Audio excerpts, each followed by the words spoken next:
हमारे इस YouTube channel के सेगमेंट फास्ट न्यूज में आप तमाम का इस्तकबाल है। इस वीडियो में आप देख सकते हैं कमेंटों में बहुत ज्यादा खबरें।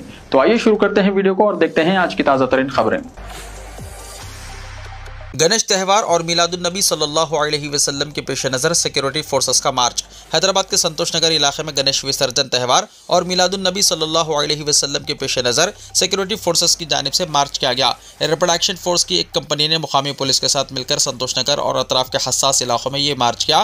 पुलिस ने अवाम से अपील की कि अफवाहों पर यकीन न करें और सोशल मीडिया प्लेटफॉर्म्स पर किसी भी पोस्ट को तस्दीक किए बगैर आगे न बढ़ाएं। पुलिस ने अवाम से कहा है कि इलाके में किसी भी मशकूक सरगर्मी की इत्तला फौरी तौर पर डायल 100 पर दें। ओहदेदारों ने बताया कि त्योहारों के दौरान अमन व अमान की सूरत हाल पर खुसूसी नजर रखी जाएगी। पुलिस गश्त में इजाफा किया गया है और हसास मकामात पर इजाफी निफरी तैनात की गई है। अवाम से अपील की गई है कि वो मजहबी रवादारी और भाईचारे को फरोग दें ताकि शहर में पुरअमन माहौल कायम रहे। गणेश त्यौहार के पेश नज़र कमिश्नर पुलिस का अचानक पुराने शहर का दौरा। कमिश्नर पुलिस हैदराबाद सीवी आनंद ने गणेश त्यौहार के पेश नज़र कल रात अचानक गणेश मंडपों का मुआयना किया। उन्होंने वहां के मुंतज़िमीन से बातचीत की, सिक्योरिटी इंतजामात का जायजा लिया और ज़रूरी हिदायत दी। कमिश्नर पुलिस ने बारिश के पेश नज़र मंडपों के मुंतज़िमीन को एहतियाती तदाबीर इख्तियार करने का मशवरा दिया ताकि किसी भी किस्म के हादसात से महफूज रहा जा सके। इस मौके पर इनके साथ Isteha Mehra IPS DCP south zone और दीगर भी मौजूद थे।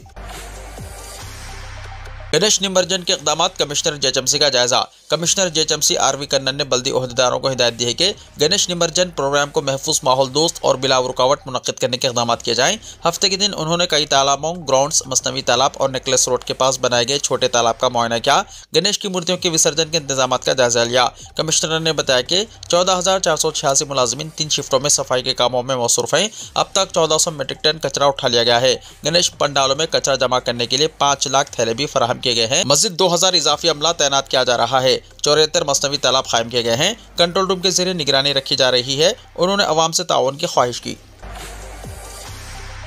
तेलंगाना में पुलिस की सख्त कार्रवाई, नंबर प्लेट में हेर फेर करने वालों पर नजर। तेलंगाना भर में पुलिस ने गाड़ियों की तलाशी सख्त कर दी है। हेलमेट ना पहनने या तेज रफ्तारी से गाड़ी चलाने वालों पर जुर्माने आयद किए जा रहे हैं। इन जुर्मानों से बचने के लिए कुछ अफराद नंबर प्लेट से एक हिंदसा हटाकर या इस पर सियासी जमातों, लीडरों के नाम और नारे लिखवाकर गाड़ियां चला रहे हैं, लेकिन पुलिस के जाल में फंसने के बाद वो कोई जवाब नहीं दे पा रहे। कुछ ड्राइवर नंबर प्लेट साफ नजर न आने के लिए इस पर कागज चिपका देते हैं या मिट्टी लगा देते हैं ताकि कैमरे में नंबर साफ ना दिखे और जुर्माना ना हो। कुछ लोग जानबूझकर गाड़ी चलाते वक्त अपना पांव या हाथ नंबर प्लेट के आगे कर लेते हैं जिससे नंबर नजर नहीं आता। इस दौरान तवाजुन बिगड़ने से हादसात भी हो रहे हैं। बाज़ लोग चंद हिंसों वाले नंबर में आधा नंबर कागज से ढाप देते हैं ताकि शनाख्त ना हो सके। माहिरीन का कहना है कि इन तरीकों को इस्तेमाल करने वालों में समाज दुश्मन अनासिर भी शामिल हो सकते हैं, इसलिए फौरी कार्रवाई जरूरी है। नई गाड़ी खरीदने पर पहले TR नंबर दिया जाता है। 1 महीने के अंदर मुस्तकिल नंबर मिल जाता है, लेकिन कई लोग साल तक आरजी नंबर से ही गाड़ियां चला रहे हैं ताकि चालान से बच सकें। पुलिस ने बताया कि ओवर स्पीडिंग या ट्रैफिक कवानीन की खिलाफ वर्जी करने पर स्पीड गन और तस्वीर के जरिए चालान काट रहे हैं। हैदराबाद से मसरूखा गाड़ियों को निजामाबाद जिले के बांसवाड़ा इलाके में आधी कीमत पर फरोख्त किया गया। बगैर दस्तावेजात की गाड़ियां खरीदने वाले कई लोग धोखे का शिकार हुए। पुलिस ने तलाशी के दौरान ये गाड़ियां पकड़कर तहकीकात की तो मालूम हुआ कि वो हैदराबाद और दीगर शहरों से मसरूखा हैं। अब तक तकरीबन 10 गाड़ियां पकड़कर हैदराबाद पुलिस के हवाले कर दी गई हैं। हुक्काम ने मशवरा दिया है कि गाड़ियां खरीदते वक्त कागजात की मुकम्मल जाँच पड़ताल की जाए, वरना खरीदार खुद मुश्किलात में फंस सकता है। क्रिकेटर अजहरुद्दीन गवर्नर कोटा के तहत MLC उम्मीदवार। कांग्रेस हुकूमत में एक बड़ा सियासी मोड़ देखने को मिल रहा है। काबीना ने गवर्नर कोटा के तहत MLC ओहदों के लिए 2 नामों को मंजूरी दे दी है, लेकिन इस फैसले के आखिरी लम्हात में कांग्रेस हाईकमान ने एक नाम को फहरिस्त से निकालते हुए इनकी जगह भारतीय क्रिकेट टीम के साबिक कप्तान और साबिक रुकन पार्लियामेंट मोहम्मद अजहरुद्दीन को नामजद कर दिया। अब सवाल ये पैदा होता है कि अगर अजहरुद्दीन को MLC बनाया जाता है तो फिर जुबली हिल्स सीट से कांग्रेस का उम्मीदवार कौन होगा? हैदराबाद के जुबली हिल्स असेंबली हल्के में कामयाबी पर बीजेपी की खुसूसी तवज्जो। हैदराबाद के जुबली हिल्स असेंबली हल्के पर बीजेपी ने खुसूसी तवज्जो मरकूज कर ली है। पार्टी का अज़्म है कि आइंदा होने वाले ज़िमनी इंतखाब में ये सीट हर हाल में जीती जाए। मौजूदा MLA मांगडी गोपीनाथ की अचानक मौत के बाद इस हल्के में ज़िमनी इंतखाब नागुज़ीर हो गया है। गुज़िश्ता असेंबली इंतखाबात में रियासत की 8 सीटें जीतने वाली बीजेपी अब जुबली हिल्स को भी अपने खाते में शामिल करने के लिए सरगर्म हो गई है। बीजेपी रियासती सदर N रामचंद्र राव ने जुबली हिल्स ज़िमनी इंतखाब की निगरानी के लिए 5 रुकनी कमेटी का ऐलान किया। इसमें MLC पायल शंकर, MP रघुनंदन राव, साबिक MP मोहन राव, साबिक MLA श्रीराम चंद्र रेड्डी और साबिक सदर बीजेपी हैदराबाद सेंट्रल जिले डॉक्टर गौतम राव को शामिल किया गया है। फूड सेफ्टी विंग के ओहदेदारों का हैदराबाद के मुख्तलिफ मार्केट्स का मुआयना। हफ्तेवारी खुसूसी मुहिम के तहत फूड सेफ्टी विंग के ओहदेदारों ने शहर हैदराबाद की कुशाईगुड़ा सब्जी मंडी, सरूर नगर रैतू बाजार, वनस्थलीपुरम सब्जी और फल मंडी, मादन्नापेट मंडी, मीरालम मंडी, अवेसी सब्जी मंडी, मौजम जाही मार्केट, मोंडा मार्केट, सनत नगर सब्जी मंडी, खैरताबाद सब्जी मंडी, मेहदीपट्टनम रैतू बाजार, लिंगमपल्ली मार्केट, पटनचेरू जराई मंडी, JNTU Rythu Bazar, Shahpur Nagar fruit market, Bolarum market, Malkajgiri fruit market और मिट्टूगुड़ा सब्जी मंडी का मुआयना किया। मुआयनों के दौरान फूड सेफ्टी अफसरान ने 455 सब्जी और फल फरोशों से बातचीत की और इन्हें बुनियादी हिफ्ज़ान सेहत के उसूलों, FSSAI रजिस्ट्रेशन की अहमियत, सब्जियों और फलों की दर्जाबंदी और कचरे को सही तरीके से तलब करने के बारे में बेदारी फराहम की। सरकारी एलामे के मुताबिक इस मौके पर ताजिरों को हिदायत दी गई है कि वो हिफ्ज़ान सेहत पर खुसूसी तवज्जो दें ताकि आवाम को मियारी और महफूज अशिया फराहम की जा सकें। ताज़ियती करारदाद की मंजूरी के बाद असेंबली और कौंसिल का इजलास मुलतवी। असेंबली और कौंसिल में ताज़ियती करारदाद की मंजूरी के बाद दोनों ऐवानों को इतवार तक के लिए इजलास मुलतवी कर दिया गया। कल जैसे ही असेंबली का इजलास का आगाज़ हुआ, चीफ मिनिस्टर रेवंत रेड्डी ने स्पीकर असेंबली जी प्रसाद कुमार से मंजूरी लेकर असेंबली हल्के जुबली हिल्स के रुकन असेंबली M गोपीनाथ के इंतकाल पर ताज़ियती करारदाद पेश की। इस मौके पर खिताब में रेवंत रेड्डी ने कहा कि तालिब इल्मी के दौर से गोपीनाथ रेड्डी अवामी खिदमत में सरगर्म रहा करते थे। 1983 में तेलुगु देशम में शामिल होकर गोपीनाथ रेड्डी ने सियासी सफर का आगाज़ किया। 1985 से 1992 तक मुत्तहदा आंध्र प्रदेश तेलुगु युवता सदर की हैसियत से खिदमत अंजाम दी। 1987 से 1988 तक Hyderabad urban development authority director की हैसियत से खिदमत अंजाम दी। इसके अलावा जिले कंज्यूमर फोरम के रुकन भी थे। गोपीनाथ NTR के कट्टर हामी थे। उन्होंने बतौर प्रोड्यूसर 4 फिल्मों को प्रोड्यूस किया। सियासत से बालातर होकर गोपीनाथ मेरे अच्छे दोस्त थे। मुसलसल तीसरी मरतबा असेंबली के लिए मुंतखब होने वालों में गोपीनाथ का शुमार था। वो अवामी कायद थे जिससे हम महरूम हो गए हैं। वज़रा श्रीधर बाबू, पूनम प्रभाकर, नागेश्वर राव और BRS अरकान assembly KTR, V Prashanth Reddy, T Srinivas Yadav, KP Vivekanand, M Gopal, K Venkatesh, CPI रुकन असेंबली K संबास शिवाराव ने गोपीनाथ को खिराज अकीदत पेश किया और करारदाद की तायद की, जिसके बाद 2 मिनट की खामोशी मनाई गई, जिसके बाद असेंबली की कार्रवाई 31 अगस्त सुबह 9 बजे तक मुलतवी कर दी गई। यूरिया की किल्लत और तलबा स्कॉलरशिप पर BRS का एहतजाज। भारत राष्ट्र समिति के अरकान असेंबली और कायदीन ने कारगुजार सदर KT रामाराव की क़यादत में यूरिया की किल्लत और किसानों के मसाइल पर गन पार्क के करीब एहतजाजी मुजाहरा किया। KTR ने इल्ज़ाम किया कि हुकूमत इन अहम मौज़ूआत पर मुबाहिस से बचने के लिए असेंबली का इजलास मुख्तसर मुनक़्क़िद कर रही है। उन्होंने मुतालबा किया है कि अवामी मसाइल पर बातचीत के लिए असेंबली का इजलास कम से कम 15 दिन के लिए मुनक़्क़िद किया जाए। असेंबली इजलास के पहले दिन BRS कायदीन ने गन पार्क के करीब यूरिया की किल्लत और दीगर मसाइल पर एहतजाज करते हुए हुकूमत से इन मसाइल पर तवज्जो देने का मुतालबा किया। 75 लाख किसान मुश्किलात का शिकार हैं। फसलों की तबाही का शिकार किसान और सैलाब से तबाह आवाम के बारे में सोचने के बजाय हुकूमत असेंबली के इजलास में अपने मफाद के मसाइल को पेश करना चाहती है। उन्होंने कहा कि अगर असेंबली के इजलास में इन्हें बोलने का मौका दिया गया तो वो किसानों के मसाइल, तलबा के मसाइल के साथ साथ कालेश्वरम पर भी तमाम सवालात का जवाब देंगे। क़ब्ल रियासत में यूरिया की किल्लत पर BRS के एहतजाज की वजह से असेंबली और सेक्रेटेरिएट के करीब माहौल कशीदा हो गया। पुलिस ने KTR के अलावा BRS के मुख्तलिफ कायदीन को गिरफ्तार करते हुए इन्हें पुलिस स्टेशन मुंतकिल किया। BRS कायदीन ने यूरिया के मसले पर कमिश्नर ज़राअत के दफ्तर पहुंचकर इन्हें याददाश्त पेश की। बाद वहां उन्होंने धरना दिया, जिस पर बड़ी तादाद में पुलिस वहां पहुंच गई और इन्हें हिरासत में लेते हुए पुलिस स्टेशन मुंतकिल किया। इस मौके पर KTR और हरीश राव पुलिस की गाड़ी से उतर गए और सेक्रेटेरिएट की तरफ बढ़ने लगे, जिसकी वजह से कुछ देर के लिए वहां सनसनी फैल गई। गुलकुंडा के गर्ल्स स्कूल की दीवार बारिश की वजह से मुनहदम। शहर में जारी वक्फे की बारिश की वजह से हादसा पेश आया। रेती गली गुलकुंडा में वाक़ गवर्नमेंट गर्ल्स स्कूल की दीवार हफ्ते की सुबह अचानक गिर गई। वाक़े के वक्त खुशकिस्मती से कोई जाने नुकसान पेश नहीं आया, ताहम दीवार के करीब पार्क की गई कई गाड़ियां मलबे तले दब गईं और इन्हें शदीद नुकसान पहुंचा। ऐनी शाहिदीन के मुताबिक दीवार पर बारिश का पानी मुसलसल जमा होने की वजह से बुनियाद कमजोर हो गई थी, जिसकी वजह से अचानक यह हादसा पेश आया। स्कूल में इस वक्त तदरीसी सरगर्मियां जारी थीं। दीवार के पास कोई तालिबा या अमला मौजूद न होने की वजह से बड़ा सानहा टल गया। हादसे के बाद मुकामी अफराद और औलिया तलबा में सख्त तशवीश की लहर दौड़ गई है।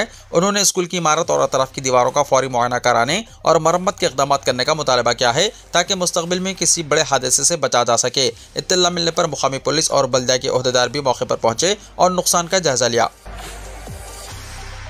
रियासत में बारिश की पेशगासी। तेलंगाना में आइंदा 4 दिनों तक शदीद बारिश का इम्कान है। महकमे मौसमियात ने इत्तला दी है कि 3 सितंबर तक रियासत के मुख्तलिफ इलाकों में बारिश हो सकती है। महकमे मौसमियात ने आदिलाबाद, आसिफाबाद, मंचिर्याल, निर्मल, निजामाबाद, सिरसिल्ला, जगत्याल, करीमनगर, पेद्दापल्ली, भोपालपल्ली, मुलक, कुत्तागुड़म, महबूबाबाद, वरंगल, हनमगुंडा, जंगम, सिद्दीपेट, संगारेड्डी और मेदक में बारिश होने की इत्तला दी है। रियासत में सैलाब, कम से कम 5 अफराद हलाक। मुख्तलिफ अजला में सैकड़ों अफराद की महफूज मकामात पर मुंतकिली। 2 लाख एकड़ पर फसलें तबाह। तेलंगाना में गुज़िश्ता चंद दिनों से होने वाली शदीद बारिश ने रियासत भर में तबाही मचा दी है। बारिश और सैलाब के नतीजे में अब तक कम से कम 5 अफराद हलाक हो गए, जबकि कई अफराद जख्मी और लापता हैं। कामारेड्डी, मेदक, जंगांव और यादाद्री भोंगी अजला में कई अफराद सैलाब में बह गए। रेस्क्यू टीमों ने अब तक 1600 से ज़्यादा अफराद को मुख्तलिफ अजला खुसूसन कामारेड्डी, मेदक, निज़ामाबाद, निर्मल, राजन्ना, सिरसिल्ला और सिद्दीपेट से निकालकर महफूज मुकामात पर मुंतकिल किया। शदीद बारिश और सैलाब से सड़कों को भारी नुकसान पहुंचा है।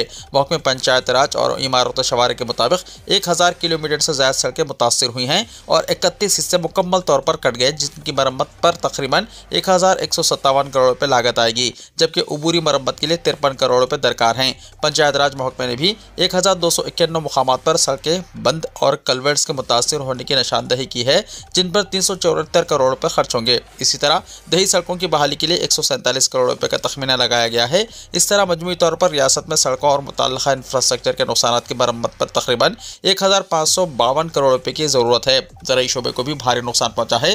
ताज़ा एदाद व शुमार के मुताबिक तकरीबन 2,21,000 एकड़ अराजी पर खड़ी फसलें मुतासर हुई हैं, जिनमें सबसे ज़्यादा नुकसान धान, कपास, सोयाबीन, मकई और बागबानी की फसलों को हुआ है। सिर्फ मेदक ज़िले में 16,000 एकड़ ज़मीन पानी में डूब गई, जबकि संगारेड्डी और मेदक अजला में 50 से ज़्यादा आबी टैंकों को नुकसान पहुंचा है। कई मुकामात पर मिट्टी और रेत जमा होने से किसानों को मज़ीद नुकसान बर्दाश्त करना पड़ रहा है। ज़खायर में पानी की सतह भी खतरनाक हद तक बढ़ गई है। पोचाराम आबपाशी प्रोजेक्ट सदी के सबसे बड़े सैलाबी दबाव का सामना करते हुए तकरीबन 1,82,000 क्यूसेक पानी बर्दाश्त करने में कामयाब रहा। हालांकि इसकी असल गुंजाइश 70,000 क्यूसेक थी। मुख्तलिफ किनार और ज़खायर लबरेज होने से मज़ीद खतरा लाहक हो गया है। सड़कें और पुल को शदीद नुकसान पहुंचा। कौमी शाहराह 44 के कई हिस्से बंद हो गए और मेदक यल्लारेड्डी हाईवे पर पुल सैलाबी पानी में बह गया। रेल की पटरियां भी कई मुकामात पर पानी में डूब गई हैं, जिससे ट्रेन खिदमात मनसूख और मुतबादिल रास्तों पर मुंतकिल करनी पड़ी। हुकूमत ने फौरी तौर पर फौज, NDRF और SDRF को तलब किया और रिलीफ ऑपरेशन तेज कर दिए। चीफ मिनिस्टर ने ओहदेदारों को हिदायत दी है कि नुकसानात का फौरी तखमीना लगाकर मुतासरीन को मुआवजा फराहम किया जाए। अब शहर हैदराबाद में भी समंदर। हैदराबाद के शहरियों के लिए एक इनकलाबी तब्दीली आने वाली है। हुकूमत ने शहर के कोतवाल गोड़ा में मसनवी साहिल यानी आर्टिफिशियल बीच कायम करने की बाज़ाब्ता मंजूरी दे दी है। इस मंसूबे पर काम शुरू होते ही शहरियों को समंदर जैसा लुत्फ और तफरी हैदराबाद के मुज़ाफ़ात में दस्तियाब होगा। अब तक हैदराबाद के अवाम साहिल समंदर से लुत्फ़अंदोज़ होने के लिए गोवा, वैज़ाग और केरला का रुख करते थे, जबकि माली इस्तिताअत रखने वाले बैरूनी ममालिक के साहिलों पर छुट्टियाँ गुजारते थे। ताहम अब यह ख्वाब शहर में ही पूरा होगा। इस ऐलान के बाद अवाम इसको मजाक तस्वुर कर रहे हैं। उनका कहना है कि हैदराबाद में समंदर नहीं है और ये भी कह रहे हैं कि माह अप्रैल गुजर चुका है, क्या अप्रैल फुल बनाया जा रहा है। मगर ये हकीकत है। बहुत जल्द हैदराबाद में साहिल समंदर का माहौल फराहम किया जा रहा है। जदीद टेक्नोलॉजी मदद से तैयार होने वाला ये आर्टिफिशियल बीच शहरों को असल साहिल समंदर जैसा माहौल फराहम करेगा। यहाँ रेत, पानी की लहरें और दीगर सहूलतें इस अंदाज में फराहम की जाएंगी कि अवाम को समंदर के करीब होने का एहसास होगा। हुकूमत के इस इक़दाम से न सिर्फ शहरियों को तफरी का नया जरिया मिलेगा, बल्कि हैदराबाद की सयाहत को भी फ़रोग़ हासिल होगा। हुकूमत ने निजी शराकतदारी यानी PPP मॉडल के तहत 35 एकड़ अराजी पर 225 करोड़ रुपए की लागत से मसनवी साहिल कायम करने का फैसला किया है। इस मंसूबे पर दिसंबर से तामीरी कामों का आगाज़ होगा। तफसीलात के मुताबिक इस मसनवी साहिल पर photography villas, luxury hotels, theatres, food courts और दीगर आलमी मियार की सहूलतें फराहम की जाएंगी। शहरियों को एक मुनफरिद और शानदार तजुर्बा हासिल होगा। हुकाम का कहना है कि इस मंसूबे की तकमील के बाद हैदराबाद के अवाम को तफरी के लिए अब गोवा, वैज़ाग या केरला जाने की ज़रूरत नहीं होगी, बल्कि ये सहूलत शहर में दस्तियाब होगी। ये मनसूबा न सिर्फ शहरियों के लिए बड़ी खुशी का बाइस बनेगा, बल्कि सयाहत और मुकामी मईशत को भी फ़रोग़ देगा। डेंगू के मामलात में तेजी से इजाफा। ग्रेटर हैदराबाद में 500 से ज़ायद केसेस रिपोर्ट। शहर में डेंगू के केसेस में तेजी से इजाफा हो रहा है और ग्रेटर हैदराबाद में पहले ही 500 से ज़्यादा केसेस रिपोर्ट हो चुके हैं। डॉक्टरों के मुताबिक 90% डेंगू केसेस में कोई बड़ी परेशानी नहीं होती, लेकिन 10% केसेस में ये जानलेवा भी साबित हो सकता है। डेंगू वायरस की 4 अक़साम होती है। अगर किसी को पहले सीरोटाइप 1 हो चुका है और फिर दोबारा सीरोटाइप 2 वायरस का हमला हो तो बाज़ औक़ात ये डेंगू दिमागी बुखार में बदल जाता है, जिसका फौरी इलाज ज़रूरी है। उस्मानिया हॉस्पिटल के डॉक्टर्स के मुताबिक शहर का एक शख्स 5-6 दिन से बुखार में मुब्तला था और इसने मुकामी RMP को दिखाया। 4 दिन बाद बुखार तो उतर गया, लेकिन इसकी नब्ज़ और ब्लड प्रेशर गिरने लगा, हाथ पांव ठंडे पड़ गए और वो बेहोशी की हालत में चला गया। जब इसे बड़े अस्पताल ले जाया गया तो अलामात की बिना पर इसे डेंगू हेमरेजिक फीवर तशख़ीस किया गया। इसी तरह शहर में एक जच्चा को डेंगू बुखार आया। इसे मुकामी तौर पर इलाज फराहम किया गया, लेकिन इसकी हालत बिगड़ने लगी। इसे फ़ौरन एक कॉरपोरेट अस्पताल मुंतकिल किया गया, मगर उस वक्त तक इसकी हालत बहुत नाजुक हो चुकी थी और इलाज के दौरान ही इसका इंतकाल हो गया। डेंगू बुखार में प्लेटलेट्स की तादाद कम होना आम बात है, लेकिन डेंगू हेमोरेजिक फीवर में प्लेटलेट्स 10 से 20 हज़ार तक गिर जाते हैं। अगर जिस्म पर दाने, मसोड़ों से खून आना, पेशाब में खून आना या फुजले का रंग काला हो जाना जैसी अलामत जाहिर हो तो मरीज को फौरी तौर पर दवाखाने में शरीक कराना चाहिए। डॉक्टरों का कहना है कि डेंगू में प्लेटलेट्स की कमी से ज्यादा खतरनाक प्लाज्मा लीकेज है।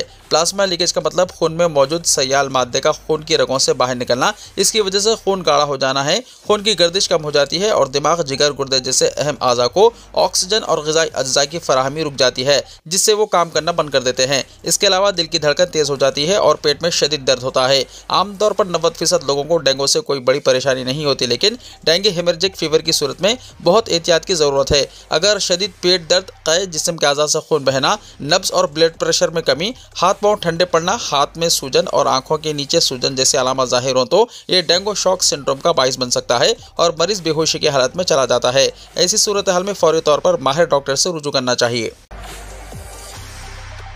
नए लॉ कॉलेजेस के क़याम पर 3 साल तक पाबंदी। बार काउंसिल ऑफ इंडिया ने मुल्क भर में कानूनी तालीम कोर्सेज के म्यार को बेहतर बनाने के लिए अहम फैसला किया है। आइंदा 3 साल तक मुल्क में नए लॉ कॉलेजेस के क़याम पर पाबंदी लगा दी और अहकामात भी जारी कर दिए हैं। ताज़ा अहकाम में वजाहत की गई है कि नए कॉलेजेस को मंजूरी नहीं दी जाएगी, साथ ही नए सेक्शंस और कोर्सेज मुतारिफ कराने की भी इजाज़त नहीं रहेगी। बार काउंसिल ने कहा कि ताज़ा अहकामात इन दरख्वास्तों पर लागू नहीं होंगे जिनके लिए पहले ही दाखिल की जा चुकी हैं और वो हतमी मंजूरी के बगैर ज़ेर इल्तिवा हैं। इन पर कानून के मुताबिक कार्रवाई की जाएगी। मुल्क भर में 2000 लॉ कॉलेजेस हैं, इनमें सीटें मौजूदा जरूरियात के लिए काफ़ी हैं। माहिरीन का कहना है कि अब नए कॉलेजेस और इजाफी सीटें दस्तियाब होने के इम्कानात ना होने की वजह से मुल्क भर के लॉ कॉलेजेस में मैनेजमेंट सीटों की डिमांड में ज़बरदस्त इजाफा हो जाएगा। नौजवान दिल के डॉक्टर की हार्ट अटैक से मौत, हॉस्पिटल में राउंड्स पर थे। मौजूदा दौर में हार्ट अटैक यानी दिल का दौरा से होने वाली अमवात में तेजी से इजाफा हुआ है। तशवीशनाक अमर यह है कि कम उम्र नौजवान जिस्मानी तौर पर फिट और किसी बीमारी में मुब्तला ना होने के बावजूद अचानक दिल का दौरा पड़ने से जान गंवा रहे हैं। तमिलनाडु से ताल्लुक़ रखने वाले कार्डियक सर्जन डॉक्टर गिरिलेडन राय, उम्र 39 साल की हार्ट अटैक से मौत की खबर ताखिर से मंजर आम पर आई। डॉक्टर गिरिलेडन राय, जो चेन्नई के एक प्राइवेट अस्पताल में कार्डियक सर्जन की हैसियत से खिदमत अंजाम दे रहे थे, चारशंबे के रोज़ हस्बे मामूल वार्ड में राउंड के दौरान अचानक दिल का दौरा पड़ने से गिर पड़े। साथ ही डॉक्टरों ने इन्हें बचाने की हर मुमकिन कोशिश की, लेकिन वो जामबर ना हो सके। अस्पताल इंतजामिया ने इनकी मौत की तस्दीक की। डॉक्टर सीधीर कुमार, जो इनके साथी थे, उन्होंने कहा कि निहायत अफसोसनाक और चौंका देने वाली बात है कि एक कार्डियक सर्जन जो दिल की बीमारियों से बखूबी वाकिफ और तमाम एहतियाती तदाबीर पर अमल पैरा था, खुद हार्ट अटैक से फौत हो गए। उन्होंने मजीद बताया कि डॉक्टर गिरिलेडन राय को किसी किस्म की कोई सेहत की शिकायत नहीं थी। माहिरीन के मुताबिक नौजवानों में अचानक हार्ट अटैक के बढ़ते हुए वाक़यात की बड़ी वजह ज़हनी दबाव और तवील वक्त तक काम करना है। डॉक्टरों को रोजाना 12 से 18 घंटे मुसलसल काम करना पड़ता है और कभी कभार एक ही शिफ्ट में 24 घंटे ड्यूटी भी अंजाम देनी पड़ती है, जिसकी वजह से इन पर शदीद दबाव रहता है। मज़ीद बना गैर सेहतमंद तर्ज जिंदगी और वर्जिश की कमी भी इस मसले के दीगर बड़े असबाब करार दिए जा रहे हैं।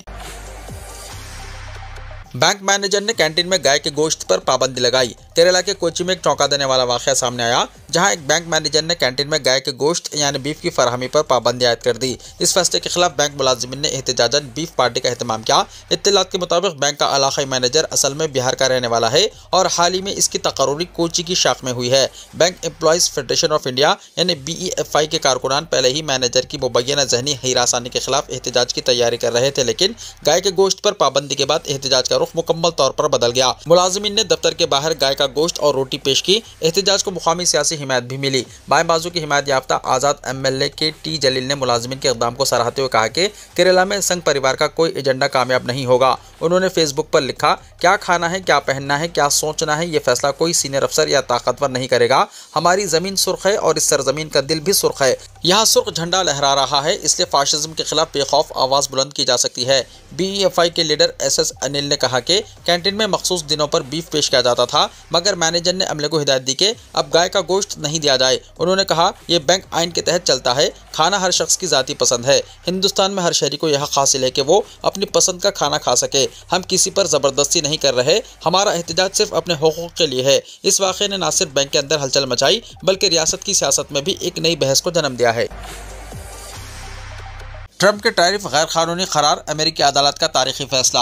अमेरिकी सदर डोनाल्ड ट्रंप को ट्रेड टैरिफ के मामले में बड़ा धचका लगा है। अमेरिकी फेडरल अपील्स कोर्ट ने फैसला सुनाते हुए कहा कि ट्रंप की जानिब से लगाए गए ज्यादातर टैरिफ यानी यूएस टैरिफ्स गैर कानूनी हैं। अदालत ने करार दिया है कि ट्रंप ने अपने मुआशी इख्तियार से तजावुज करते हुए जरूरत से ज्यादा टैरिफ बढ़ा दिए। ये फैसला 7-4 की अक्सरियत से सुनाया गया। अपील्स कोर्ट ने कहा कि भारी टैरिफ से कई ममालिक मुतासिर हुए हैं। ताहम अदालत ने यह भी इजाजत दी है कि मौजूदा टैरिफ अक्टूबर के वस्त तक नाफिज रहेंगे ताकि इस फैसले को अमेरिकी सुप्रीम कोर्ट में चैलेंज किया जा सके। अब ट्रंप इस मामले पर सुप्रीम कोर्ट में कानूनी जंग लड़ेंगे।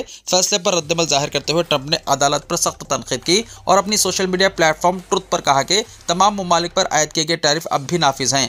अपील्स कोर्ट के जानिबदाराना फैसले ने कहा है कि इनको हटाया जाए, लेकिन आखिरकार अमेरिका ही जीतेगा। अगर ये टैरिफ खत्म हुए तो ये मुल्क की तारीख का सबसे बड़ा सानिहा होगा। अमेरिका को मजीद मजबूत होना चाहिए, लेकिन ये फैसला हमें कमजोर करेगा। तिजारती खसारा खत्म करने और गैर मुल्की रुकावटों का मुकाबला करने के लिए टैरिफ सबसे मौसर हथियार है, चाहे दोस्त ममालिक हो या दुश्मन। अगर वो हमारे किसानों और सनतकारों को दबाने की कोशिश करें तो अमेरिका किसी सूरत बर्दाश्त नहीं करेगा। ट्रंप ने कहा कि हमें अपनी कंपनियों और अमेरिकी पैदावार की हिफाजत के लिए खड़ा होना होगा।